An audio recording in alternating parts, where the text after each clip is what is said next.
تحفظين من شعر محمود درويش؟ أحفظ القصيدة التي بسببها ومن أجلها ومن أجل ماما أصبحت أترجم الأدب العربي. هي قصيدته إلى أمي التي أعجبت بها بشكل أنني كنت أريد أن أهديها لماما، وماما طبعا لا تجيد العربية، وكان لابد من ترجمتها. ترجمتها إلى اللغة البلغارية؟ نعم. ممكن برأس البيت؟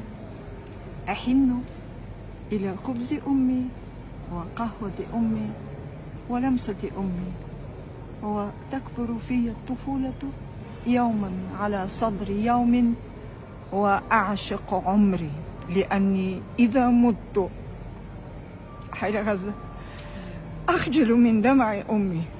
ما شاء الله. رائع رائع. واو. مايا، مبروك الجائزة، هذه الجائزة الجميلة، جائزة الترجمة عن جدارة جائزة واستحقاق. الشيخ حمد للترجمة والتفاهم الدولي. أنت جميلة من الداخل ومن الخارج، وهذه الكوفية على كتفيك جميلة. أنا ممنونة أولا لفلسطين أنها حضرت إلى حياتي.